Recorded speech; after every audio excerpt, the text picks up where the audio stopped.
한미 정상회담은 없었죠. 조우는 있었죠. 외교부 또 그리고 안보실, 대통령 자신 모두 공체적인 준비 부족이라는 생각이 듭니다. 제가 진짜 미친 짓을 했습니다. 앞으로도 뭐 제도를 고치지 않고 또다시 이런 일을 겪을 거라면 더 이상 할 말이 없는 것 같아요.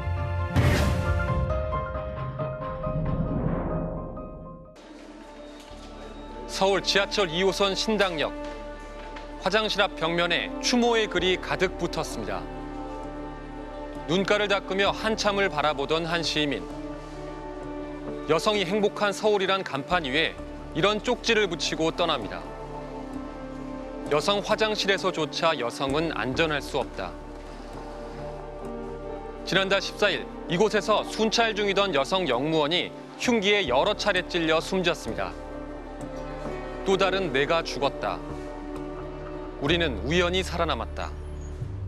내가 죽임을 당하지 않은 거지? 그냥 운빨이 좋았던 거지? 또 다른 나같이 내가 죽었구나. 또 다른 여성이 죽었구나. 가해자는 국가와 사회다. 슬픔과 분노가 쌓였습니다. 있어서는 안 될 일, 그냥 너무 화가 났어요. 좀 더 엄격하고 엄중한 처벌이나 대책이 강구되었어야 한다고 생각을 해요. 직장 동료로부터 지속적인 협박과 스토킹을 당해온 피해자는 혼자 전전긍긍해야 했습니다. 이번에도 지켜주지 못했고 결국 있어서는 안 될 비극이 또 벌어졌습니다. 하지만 지난 한 주 온 나라의 관심이 해외 순방 중 나온 대통령의 말 한마디에 쏠리면서 그 미안함도 벌써 흐릿해진 건 아닌지 되돌아보게 됩니다. 그래서 오늘 스트레이트는 외교 참사 논란에 앞서 신당역의 비극은 왜 벌어졌는지, 어떻게 해야 멈출 수 있는지 먼저 짚어봅니다. 가해자는 서울교통공사 직장 동료였던 31살 남성 전주환. 전주환이 살인을 저지른 날은 피해자에게 불법 촬영문을 보내며 협박을 하고 스토킹을 한 혐의 등으로 기소돼 1심 선고를 하루 앞둔 날이었습니다. 하지만 비극을 막을 수 있었던 기회는 여러 번 있었던 것으로 드러났죠. 피해자가 전 씨를 처음 고소한 건 지난해 10월. 구속영장이 청구됐지만 법원은 도주 우려가 없다며 기각했습니다. 이런 사건들에서 가해자가 신분이 좀 안정되어 있고 이 사람이 도주하거나 증거들을 좀 없애려는 시도를 굳이 하지 않으면 도주 우려, 증거인멸 우려가 없다라고 기계적으로 좀 판단하는 관행이 있어요. 첫 번째 기회는 이렇게 사라졌습니다. 이후 전 씨는 내 인생 망치고 싶냐며 20차례 넘게 합의를 종용하는 스토킹을 계속했습니다.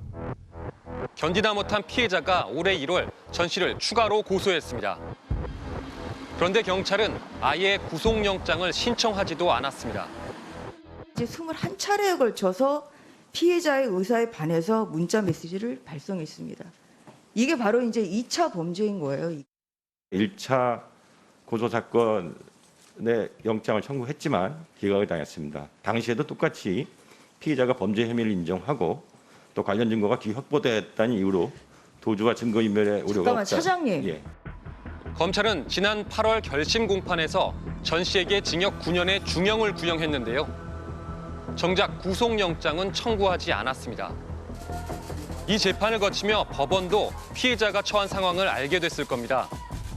법원은 직권으로 피의자 구속이 가능하지만 역시 구속하지 않았습니다. 친밀한 관계에서 일어난 일이기 때문에 이건 그렇게 심각하지 않다라고 일단 판단을 해요. 아는 사이였잖아, 사귀는 사이였잖아, 직장 동료인데 이게 뭐 그 사람이 그렇게 위험할까? 이후 전 씨는 본격적으로 살인 계획을 세웁니다. 지하철 역무실에 찾아가 공사 내부 전산망에서 피해자의 주소지와 근무지를 알아낸 뒤 신당역에서 혼자 순찰을 하던 피해자를 찾아 흉기를 휘둘렀습니다. 그런데 전주환은 1차 고소를 당하고 경찰 수사를 받던 지난해 10월부터 이미 서울교통공사에서 직위 해제된 상태였습니다. 그런데도 어떻게 내부 전산망에 접속할 수 있었던 걸까요? 왜 이 가해자가 범행 당일에도 그렇고 그 며칠 전에도 역사 단말기를 사용할 수 있었습니까? 저희들이 이런 예외적인 상황에 대해서 준비를 못했다, 이제 그걸 이해해 주시면 되겠습니다. 서울교통공사의 어이없는 조치는 여기에 그치지 않았습니다. 기껏 발표한 대책이 앞으로 여성 직원들의 당직을 줄이겠다고 해 명백한 성차별이란 비판을 받기도 했고요. 추모 분향소에 피해자 실명이 적힌 위패를 설치해 2차 가해를 저지르기도 했습니다. 서울교통공사 사장은 사건 발생 열흘 만에야 사과했습니다. 잘못된 관행과 시스템을 찾아내어 고쳐나가겠습니다. 정말 관행과 시스템을 고치면 해결될까요? 서울시의회 교통위원회 부위원장이 이런 발언을 하는 게 현실인데 말입니다. 좋아하는 친데 그걸 안 받아주고 하니까 여러 가지 이제 폭력적인 이제 대응을 남자 직원이 한 것 같은데요. 31살의 청년입니다. 서울 시민이고 서울교통공사 정도를 들어가려면 나름대로 열심히 아마 사회생활과 취업 준비를 했었을 우리 서울 시민의 청년일 겁니다. 그리고 피해자도 마찬가지겠죠. 범죄 피해 여성을 지원하는 주무부처인 여성가족부 장관의 생각마저도 이렇습니다. 당에서는 이번 범죄 여성 혐오 범죄라고 하는데 장관님 생각은 어떠신가요? 저는 그렇게 보지 않습니다. 이거를 그러니까 여성과 남성의 어떤 그런 프레임으로 이중 프레임으로 보는 그런 것에 대해서는 좀 저는 동의하지 않고. 하지만 스토킹 범죄 피해자의 90%가량이 여성입니다. 남성 일부도 그렇게 피해를 보니까 이거는 젠더하고 상관이 없는 것이다. 이렇게 이제 접근하는 거는 사회과학적으로 적절치 않은 거죠. 그 유엔에서 1990년대 그 초반에 정의를 해놨습니다. 디지털 영상물을 활용해서 위협을 하는 거, 또 가정폭력, 또 권력형 성범죄, 또 대표적으로 이 스토킹 범죄. 이것이 이제 젠더 기반 폭력이다.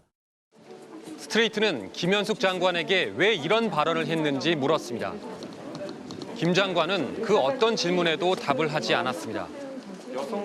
여성 혐오 범죄가 아니다. 이런 근거는 어디에 있을까요? 범죄 예방과 피해자 보호 중부처의 장관으로서 좀 부적절한 발언이었다 생각 안 하시나요? 장관님, 한 말씀만 해주시죠. 장관님! 여성가족부가 뭐 하는 데인가, 여성폭력 피해자 보호하고 예방하는 업무 총괄하는 거거든요. 장관 자기 직무에 대해서도 제대로 하지 못하고 있다라는 것을 스스로 증명하고 있다고 봅니다.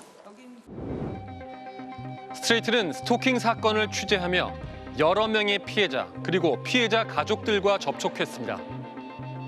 밤에 음식물 쓰레기를 버리러도 잘 못 나간다. 나도 언제든지 신당역 피해자처럼 될 수 있지 않나. 울면서 사법기관에 전화했는데 어떻게 해줄 방법이 없다고 했다. 이런 말들을 들을 수 있었는데요.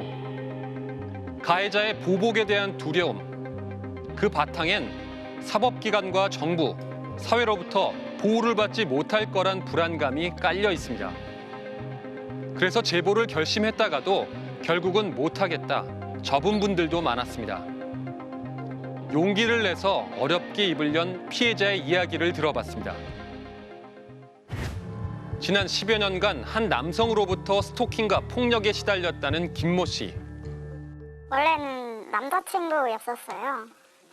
근데 사귀는 당시에 워낙 데이트 폭력도 심하고 그래서 제가 헤어지자고 했었거든요. 거의 매일 맞았던 것 같아요. 헤어지자는 말에 회사까지 찾아와 폭력을 휘둘렀습니다. 뭐 말도 안 된다는 식으로. 자기는 못 받아들였으니까 이런 건 있을 수 없는 일이다. 찾아와서 회사 앞에서 기다리다가 때렸는데 일단 구두발로 저를 찍어 누른 다음에 머리카락을 잘랐어요. 제 머리카락. 경찰에 찾아갔지만 소용이 없었다고 합니다. 경찰서를 한 번 찾아간 적이 있는데 뭐 증거가 있냐. 그냥 멍이 좀 든 것 같다. 근데 그 사람이 때렸다는 증거가 없지 않느냐. 그래서 그냥 돌아갔던 것 같아요. 이게 넘어져가지고 다친 건지 그 사람이 때려서 다친 건지는 모르니까 뭐 증거가 없는데 뭐 어떻게 할 수 있는 게 없다. 김 씨가 없는 사이 가해자가 현관문을 부수고 집에 무단 침입하는 일까지 벌어지고 나서야 경찰이 움직였습니다. 문자 스토킹까지 이어지면서 처벌을 받긴 했는데 당시엔 스토킹 처벌법이 만들어지기 전이라 벌금 100만 원에 그쳤습니다. 이후에도 가해자의 연락은 계속됐습니다. 검색을 해서 알아낸 건지 저한테 또 메신저를 하더라고요. 소름 끼쳐요. 너무 답답하고. 법원에 접근 금지를 신청했지만 가해자로부터 연락 온 횟수가 많지 않다며 거절당했습니다. 접근 금지 신청을 했었는데 그게 기각돼가지고 그냥 뭐 안 되는구나 하고 그 이후로는 법적인 그런 조치는 전혀 안 취했어요. 아, 이젠 진짜 안 되겠다 싶어가지고 개명을 하고 성형을 하고 했어요. 가해자를 같이 알던 사람들과도 연락을 끊었습니다. 피해자의 모든 정보를 누가 알고 있어요? 스토커는 알고 있는 거라고요. 내 위치, 내 이름, 내 주민등록번호, 심지어 내가 살고 있는 집의 비밀번호까지 알고 있는 사람. 이 사람으로부터 벗어날 수 있을까? 상상할 수 없는 공포예요. 스토킹 처벌법이 시행된 지 이제 1년이 지났습니다. 피해자들의 불안과 공포, 이제 좀 줄었을까요? 먼저 스토킹 범죄로 얼마나 처벌을 받았는지 보겠습니다. 스트레이트는 법원 판결문 열람 시스템에 등록된 1심 판결문을 분석해봤는데요. 약 1년간 스토킹 처벌법 적용이 확인되는 사건은 모두 183건. 이 가운데 실형을 선고받은 건 40건, 21.9%였습니다. 집행유예는 41건, 벌금형은 51건이었는데요. 실형보다 많았습니다. 판결문을 보니 예전에 사귀었던 사이다, 가해자가 다시는 안 그러겠다고 반성한다, 이런 것들이 선처 이유였습니다. 또 눈에 띄는 건 심리를 진행하지 않고 도중에 소송을 종결한 공소기각입니다. 모두 46건으로 전체의 25%에 이릅니다. 보통 형사사건의 공소기각이 2.1%에 불과한 것과 비교하면 상당히 높은 편인데요. 피해자의 의사에 반해 공소를 제기할 수 없다는 바로 반의사 불벌 조항 때문으로 보입니다. 반의사 불벌이란 가해자와 피해자가 합의를 하면 처벌을 하지 않는다는 건데요. 그런데 이 조항은 이번 신당역 사건처럼 가해자가 합의를 빌미로 연락을 계속하고 보복범죄로까지 이어질 수 있어 없애야 한다는 목소리가 컸습니다. 합의를 해주지 않으면 이 사람이 나에게 어떠한 행동을 할지 모르겠구나의 상황에 직면하게 된다고 봐요. 처벌불원서가 법원에 제출했는데 그 처벌불원서에 담긴 피해자 의사가 진정한 것이라고는 보기 어려운 상황들이 있지 않게 되는가. 그런데도 왜 스토킹 처벌법에 반의사 불벌 조항이 들어가게 된 걸까요? 입법 당시 상황으로 돌아가 보겠습니다. 지난해 3월 국회 법제사법소위원회 회의. 스토킹 범죄를 반의사 불벌죄로 한 정부 원안에 김도읍 의원이 반대합니다. 고소를 취하하라거나 처벌불안 의사를 표시하라며 더한 스토킹을 할 수 있다는 겁니다. 하지만 당시 이용구 법무부 차관은 스토킹의 정의 자체가 피의자의 의사에 반해 접근하는 행위이기 때문에 피의자 의사의 기초에 처벌이 이루어져야 한다며 원안을 고집합니다. 송민원 경찰청 차장도 처벌 불원서를 써주면서 다시는 오지 마라, 이렇게 해서 사적으로 해결할 필요가 있다고 거들었습니다. 결국 국회는 원안 그대로 통과시켰습니다. 제정 당시부터 이거는 안 된다라고 얘기를 했었던 거였거든요. 근데 그럼에도 불구하고 개인적으로 해결하면 되는 사건이다라는 생각을 입법하는 사람들이 했기 때문에 그냥 이렇게 들어갔던 것이라고. 스토킹 처벌법상 피해자 보호 조치도 제 역할을 못했습니다. 법 시행 직후인 지난해 11월 스토킹하던 여성을 살해한 김병찬 사건. 피해자가 스마트워치로 경찰을 호출했지만 경찰이 현장에 도착한 시점은 이미 피해자가 숨진 뒤였습니다. 이렇게 딱 마주한 순간에 지금 다 사망했잖아요. 누르면 경찰 그 시간에 못 와요. 스마트워치가 지금까지 피해자들을 보호해 왔는가? 라고 저희가 다시 질문했을 때 그렇지 않다라는 거죠. 한 달 뒤에는 스토킹 피해자 어머니를 살해하고 남동생에게 중상해를 입힌 이석준 사건이 발생했습니다. 모두 피해자가 경찰의 신변 보호를 받고 있는 상황에서 일어난 범죄였습니다. 그래서 가해자의 접근을 원천적으로 막을 수 있는 방법이 필요하다는 얘기가 진작부터 나왔습니다. 가해자에게 위치 추적기를 착용시키거나 휴대폰에 위치 추적 앱을 설치하게 하는 방식으로 전환하자는 겁니다. 가해자가 피해자에게 도달하는 시간보다 국가 공권력이 피해자를 보호하러 가는 시간이 더 빨라야 된다. 그러기 위해서는 가해자의 위치 정보는 반드시 필요하다.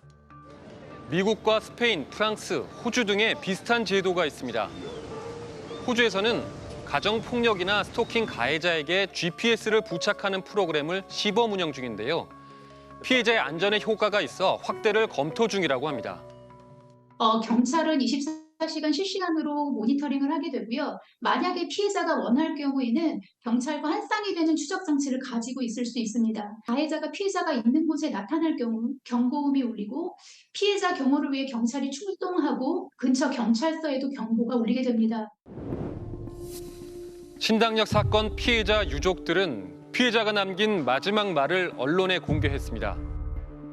누구보다 이 사건에서 벗어나고 싶은 제가 합의 없이 오늘까지 버틴 것은 판사님께서 엄중한 처벌을 내려주실 것이라고 굳게 믿고 있기 때문입니다. 라고 밝히는 강하고 용기 있는 분이었습니다.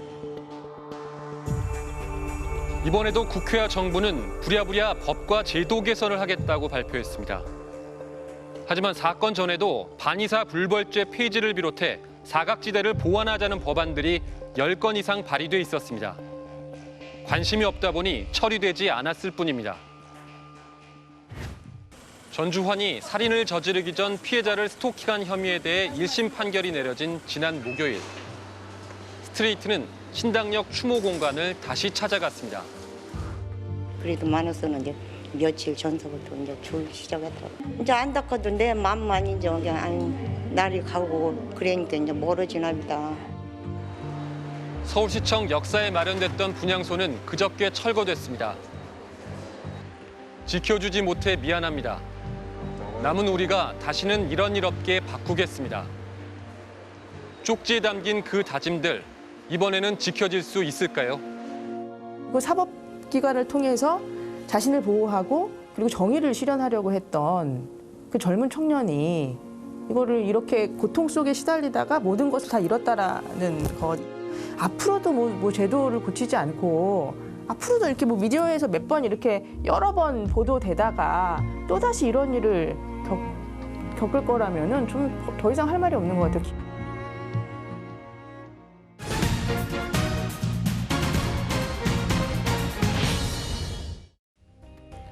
순방길에 나섰던 대통령의 한마디에 나라가 몸살을 앓고 있습니다. 저희는 이 자리에서까지 시시비비를 따지지 않겠습니다. 이미 국민적 판단이 내려졌기 때문입니다. 자, 외교에는 이런 불문율이 있죠. 실패한 정상회담은 없다. 또 해외 순방을 마친 대통령은 지지율이 오른다는 말도 있는데요. 스트레이트는 윤석열 대통령의 이번 5박 7일 순방이 뭘 남겼는지 꼼꼼히 되짚어봤습니다. 대통령의 비속어 논란이 불거졌던 곳이었죠. 지난달 21일 뉴욕에서 열린 글로벌 펀드 재정 공약 회의. 3대 감염병 퇴치를 위해 각국이 기여금을 내는 자리였습니다. 영국을 거쳐 미국을 방문 중이던 윤석열 대통령도 참석했습니다. 대한민국은 총 1억 불을 앞으로 3년 동안 기여할 것입니다. 통 크게 거금을 내놨지만 이날 윤 대통령은 원래 여기 올 계획이 아니었습니다. 기대했던 한미 정상회담이 불발되자 바이든 미국 대통령을 만나려고 일정을 급히 잡았던 겁니다. 그야말로 어렵게 대면한 바이든. 하지만 두 사람의 대화는 겨우 48초 만에 끝났습니다. 통역까지 고려하면 과연 무슨 얘기를 얼마나 나눴을까 싶죠. 이후 대통령실은 시간이 중요한 게 아니다. 영국에서부터 바이든 대통령을 3번 만났다며 의미를 부여했습니다. 윤 대통령은 런던 및 뉴욕 방문 계기에 여러 차례에 걸쳐서 바이든 대통령과 회동하였습니다. 미 인프레 감축법, 또 금융 안정화 협력, 확장 억제와 같은 주요 현안에 관해서 협의를 하였습니다. 네, 김성한 실장이 언급한 미국의 인플레이션 감축법. 바로 이게 윤 대통령의 출국 전부터 뜨거운 관심사였습니다. 이유가 뭔지 살펴볼까요? 이 법은 지난 8월 미국 의회에서 통과됐습니다. 우리가 민감한 건 이 법 조항에 포함된 전기차 보조금 규정 때문인데요. 미국 시장에서 최대 7,500달러, 우리 돈 1,000만 원씩 주던 보조금을 당장 북미에서 생산된 전기 차량에만 주겠다는 겁니다. 미국 차는 물론이고 현대기아차의 경쟁사인 폭스바겐도 북미에 전기차 공장이 있습니다. 그러니까 한국에서 만든 전기차를 수출해온 우리 기업 입장에선 가격 경쟁력이 떨어질 수밖에 없는 거죠. 미국이 엄밀하게 따지면 국제 분업의 기본 규범을 깨고 있는 거죠. 공장을 다 옮기면 한국의 산업은 공동화되고 그다음에 고용 창출은 안 되고 그러니까 더 큰 문제에 걸려 있는 거예요. 현대차가 미국한테서 제대로 뒤통수 맞았다. 이런 평가도 나왔습니다. 이건 또 무슨 말일까요? 지난 5월이었죠. 한국을 찾은 바이든 대통령은 국내 4대 그룹 총수들을 만났는데요. 이때 정의선 현대차 회장은 무려 105억 달러, 우리 돈 15조 원을 미국에 투자하기로 했습니다. Our valued customer in America will innovate products and solutions and contribute to global carbon neutrality efforts. 바이든 대통령은 여러 차례 고마움을 나타냈습니다. So Chairman Chung, thank you again for choosing the United States. We will not let you down. 이랬던 바이든이 보조금을 삭감한 인플레 감축법으로 우리에게 뜻밖의 치명타를 날린 건데요. 전기차 수출에 매년 10만 대 이상 차질이 예상되는 등 우려가 커졌습니다. 정부로선 발등에 큰 불이 떨어진 셈이었죠. IRA 같은 이런 이슈로 우리하고의 관계가 좀 어려워지게 되거나 만약 국내 여론이 안 좋아진다면 그 외 다른 큰 틀에서의 그 접근에 상당히 좀 정책 모멘텀이 좀 낮아질 수 있다. 그래서 소탐할 수 있다. 워싱턴에 급파된 장관이 이례적으로 미국을 향해 압박성 경고를 날린 건데요. 하지만 11월 중간 선거를 앞둔 바이든 정부로선 이런 말 귀담아 들을 상황이 아니었죠. American manufacturing has come alive across the heartland, and the future will be made in America. 실제로 인플레 감축법이 통과된 뒤 바이든은 지지율 40%를 넘어섰습니다. 뒤늦게 수습에 나섰던 우리 정부는 이제 중간 선거 이후에나 반전을 노려야 하는 신세가 됐습니다. 미국 안의 정치 판도를 보면 과도기적인 조치를 해주기도 굉장히 어렵다. 왜냐하면 인플레이션 감축법이라는 게 가장 큰 성과 중에 하나거든요. 그런데도 이번 순방을 마친 뒤 대통령실은 한미 정상회담을 통해 인플레 감축법 등에서 정상 차원의 협력 의지를 확인했다고 자평했습니다. 한미 정상회담은 없었죠. 조우는 있었죠. 근데 중요한 것은 그러면 그걸로 끝냈어야 돼요. 근데 거기다 과도한 메시지를 탑재를 시킨 겁니다. 현재 현안이 되는 IRA, 한미 간의 경제 문제 뭐 등등이 아주 심도 있게 논의했다라고 하니 사람들은 의아해하죠. 순방 뒤인 지난달 29일 카멀라 해리스 미국 부통령이 한국을 찾아 윤 대통령과 면담했는데요. 해리스 부통령은 인플레 감축법 우려에 대한 해소 방안을 찾도록 노력하겠다는 말을 했다고 대통령실이 밝혔습니다. 우리 정부는 왜 이처럼 허겁지겁 대응해야 했을까요? 당초 정부는 미국에서 인플레 감축법이 갑자기 통과됐다. 그래서 미처 손을 못 썼다. 이렇게 해명했는데요. 이 법이 8월 달에 통과됐지 않습니까? 그러고도 지금 한 2달 가까이 지난 겁니다. 이 법은 거의 죽었다고 다 생각하고 있었던 거죠. 안 될 거라고 생각하고 넋놓고 있었다 이 말씀이잖아요. 네, 정부는 이미 알고 있었습니다. 윤 대통령 취임 전, 그러니까 인수위 때부터 보고를 받았습니다.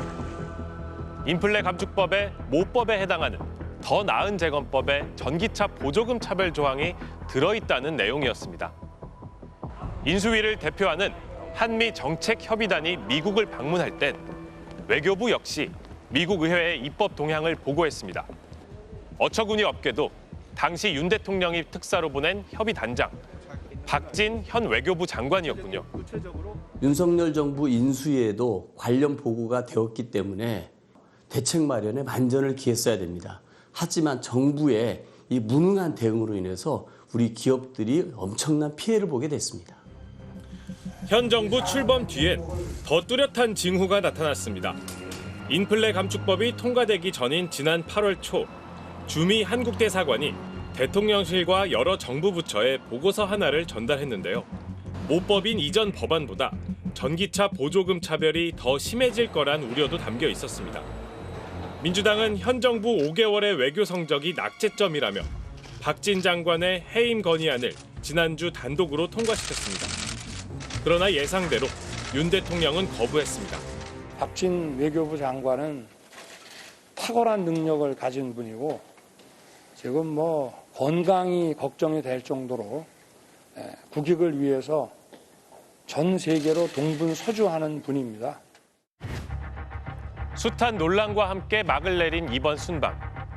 시작 전부터 한미 정상회담의 성사 여부 못지않게 한일 정상들이 만날지도 관심이었죠. 우리 정부는 순방을 떠나기 사흘 전 두 회담 모두 합의했다고 발표했습니다. 일정이 유동적이긴 하지만 현재로서는 한미 정상회담 그리고 한일 정상회담을 하기로 합의해놓고 시간을 조율 중에 있습니다. 대통령실 관계자는 이날 추가 브리핑에서 한일 정상회담에 대해 흔쾌히 합의했다고까지 했는데요. 한국의 일방적 발표에 불쾌감을 느낀 듯 일본 정부는 즉각 반발했습니다. 기시다 총리가 그렇다면 만나지 말자고 했다는 소식이 일본 언론에 보도된 건데요. 우여곡절 끝에 양국 정상이 뉴욕에서 손을 맞잡긴 했는데 뒷맛이 영 개운치 않습니다. 웃음 띤 얼굴로 악수하는 윤 대통령과 기시다 일본 총리. 우리 정부는 두 사람이 30분간 이야기를 나눴다고 했습니다. 대통령실은 일본과 2년 9개월 만에 정상회담을 개최해 관계 개선에 전기를 마련했다고 평가했는데요. 반면 일본은 정상회담이 아닌 간담이라고 표현하며 비중을 두지 않는 눈치였습니다. 会談と懇談の違いについて厳密な定義が存在するわけではありませんが、今回は国連総会の機会に両首脳が短時間議題を決めずに接点を持とうとしたものであり、懇談としています。 이상한 점은 더 있습니다. 두 정상의 뒷배경에 양국 국기가 없었고 우리 정부는 한국 기자들에게 미리 알리지도 않았습니다. 심지어 제3의 장소에서 만난 게 아니라 윤 대통령이 기시다 총리가 있는 곳으로 찾아가 성사된 만남이었습니다. 우리가 너무 조급히 패를 보이는 바람에 일본 측이 그걸 NCN으로 부인하니까 우리로서는 이게 끌려 들어가는 형국이 됐다는 점에서 외교적으로 실책이 있었다는 걸 인정드립니다. 회동 이후 일본은 더욱 기세를 올렸습니다. 아사히 신문은 기시다 총리가 퉁명스런 표정으로 별말이 없었고 윤 대통령은 열심히 설명했다고 전했는데요. 또 당시 배석했던 일본 측 인사는 이쪽은 만나지 않아도 되는데 만났다. 심지어 한국은 일본에 빚을 졌으니 다음에는 성과를 가져올 것이다. 이런 말까지 한 걸로 보도됐습니다. 철두철미하게 당한 거거든요. 우리 회담 분위기, 거기서 나눈 얘기 대통령실 보도자료에도 없고 외교부 보도자료에도 없어요. 근데 일본 언론에 다 나오고 있어요. 이런 것들을 다 당해놓고 일본이 큰 소리치며 가져오라는 성과. 이건 뭘 말하는 걸까요? 일제 강제동원 배상 문제의 해결입니다. 요즘 양국 관계가 좋지 않은 여러 이유 중 하나이기도 합니다. 지난 2018년 우리 대법원은 일본 전범 기업들의 배상 책임을 확정 판결했죠. 이후 피해자들이 이들 기업에 한국 내 재산을 압류하고 법원의 매각 명령이 나오기 시작했습니다. 일본의 요구는 바로 이 매각 절차를 막는데 한국 정부가 전향적으로 나서라는 겁니다.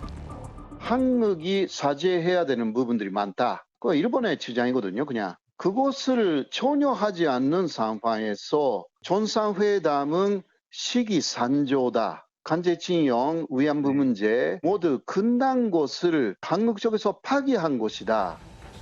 이런 상황에서 한일 과거사를 둘러싼 윤석열 대통령의 인식마저 논란입니다. 지난 8월 취임 100일 맞이 기자회견. 윤 대통령은 강제동원 문제를 놓고 이런 말을 했습니다. 주권 문제 충돌 없이 채권자들이 보상을 받을 수 있는 그런 방안을 지금 깊이 강구하고 있는 중입니다. 얼핏 별 얘기 아닌 듯하죠. 그렇지 않습니다. 자세히 뜯어보겠습니다. 먼저 채권자, 즉 피해자의 보상이라고 표현한 점에 주목해야 합니다. 이건 배상이라고 해야 맞죠.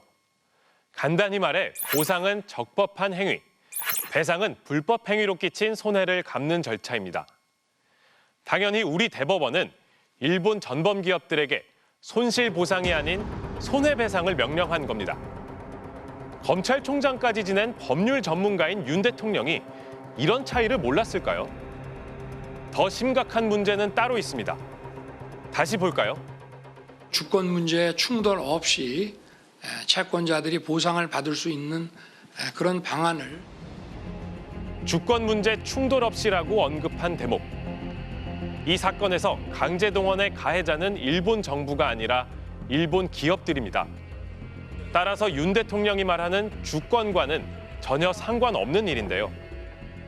그런데도 한국 대법원의 강제동원 배상 판결로 일본의 주권이 침해당할까 봐 우리 대통령이 걱정하는 것처럼 보입니다.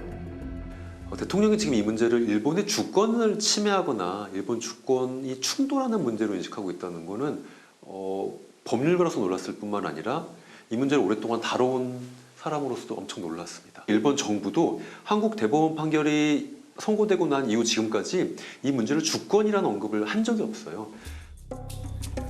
주권 문제란 게 무슨 뜻이었냐고 저희가 대통령실에도 물어봤는데요. 답은 두루뭉술하게 왔습니다. 한일 양국의 공동이익에 부합하는 합리적 해결책을 마련하겠다는 취지였다고 합니다. 어째 질문과 답변이 좀 따로 노는 듯한데요. 자, 이렇게 뒤숭숭한 상황에 이뤄진 이번 한일 정상의 어색한 만남. 저자세, 굴욕 외교란 비판이 높았던 이유입니다. 결과가 그냥 앞으로 대화를 지속하기로 했다라는 식의, 즉 처음에 나왔던 메시지와 결과의 메시지의 간극이 커버리니 국민들 입장에서는 아니 왜 굳이 그렇게까지 할 필요가 있었나? 왜 한일 문제를 지금 이렇게 빨리 해결해야 되지? 이런 난제들이 있는데 라는 거죠. 그러나 순방에서 돌아온 뒤 윤 대통령은 한일 관계 개선 의지를 더욱 강조했습니다. 앞으로 어떠한 어려움이 있더라도 한일 관계 정상화는 좀 더 강력하게 추진해 나갈 생각입니다. 당초 이번 순방은 유엔 총회 참석을 위해 뉴욕에 갔다 캐나다에 들러 돌아오는 일정이었죠. 그러다 엘리자베스 여왕의 갑작스런 서거로 이른바 조문 외교가 추가됐는데요. 이 과정에서 우리 외교 당국과 대통령실의 총체적 엇박자가 고스란히 드러났습니다. 지난달 18일 오후 윤 대통령은 첫 행선지 런던에 도착했습니다. 당초 계획된 일정은 3가지. 한국전쟁 참전 기념비에 헌화한 뒤 웨스트민스터 홀에 안치된 여왕을 직접 참배하고 이후 찰스 3세 국왕이 주최한 리셉션에 참석하는 것이었습니다. 그런데 곧장 리셉션장으로 향했습니다. 헌화와 참배 일정이 사라진 겁니다. 현지 도착한 이후 특히 런던의 그 심각한 교통 상황으로 인해서 그 여러 가지 그 우리 대표단 차량이 제때 이동할 수가 없었고, 런던 시내의 교통 통제는 이미 수일 전부터 공지된 계획이었습니다. 하지만 대통령실은 영국 왕실 안내를 따른 것이라고 설명했는데요. 영국 왕실은 윤석열 대통령 부부가 외교 일정을 조정하면서까지 먼 곳에서 와준 데 대해 깊은 감사의 뜻을 표하면서 차량과 의전에 각별한 예우를 표했습니다. 윤 대통령과 마찬가지로 오후에 도착한 일왕은 리셉션이 끝난 뒤 여왕을 참배했습니다. 반면 윤 대통령 부부는 리셉션 이후에도 참배하지 않았습니다. 이튿날 장례식에서 뒤늦게 조문록만 작성했습니다. 당장 비판이 잇따랐죠. 조문 없는 조문 외교, 육개장 조문 외교란 겁니다. 국회에서 야당의 질타가 쏟아지자 외교부 차관은 다른 정상들도 윤 대통령처럼 했다고 답했는데요. 그리스 대통령, 오스트리아 대통령, 또 EU 집행위원장 등 많은 국가의 정상들이 우리와 마찬가지로 3시 이후에 도착을 해서 그 다음 날 국장 이후에 조문록에 서명하는 절차를 따랐다. 하지만 조 차관이 언급한 해외 정상들 모두 별도의 참배를 했다는 사실이 확인됐습니다. 다른 정상들은 참배를 했습니다. 참배를 하지 않은 유일한 정상이 윤석열 대통령으로 보입니다. 어떻습니까? 저희가 또 가지고 있는 자료들하고 한번 검토를 좀 해봐도 되겠습니까? 서구에선 시신을 직접 대면하는 참배가 중요한 장례 예절이라는데요. 대통령실은 리셉션에 다녀온 윤 대통령이 호텔에서 태풍 난마돌 점검 회의를 하고 유엔 총회 연설문을 검토했다고 밝혔습니다. 현장 상황이 중요하겠죠. 그러나 그 현장 상황은 우리의 정무적 그리고 외교적 그리고 의전의 이 삼각 노력으로 언제든지 해결될 수 있다고 봅니다. 윤석열, 김건희 두 내외분께서 영국 여왕에 관해 조문하는 모습이 더 낫지 않을까 싶어요. 출국 전 대통령실은 참배의 뜻을 분명히 밝힌 바 있는데요. 엘리자베스 2세 여왕의 시신이 안치돼 있는 웨스트민스터 홀을 방문해서 참배하고 하지만 순방이 끝나자 말이 완전히 바뀝니다. 참배를 왜 못했냐는 스트레이트의 질문에 대통령실은 리셉션과 장례식에 참석했다. 참배를 하지 못했다는 것은 전혀 사실과 다르다고 답했습니다. 당초에는 여왕의 시신에 직접 조문하는 걸 참배라고 했다가 순방 뒤에는 리셉션과 장례식 참석만으로도 참배를 했다고 하는 겁니다.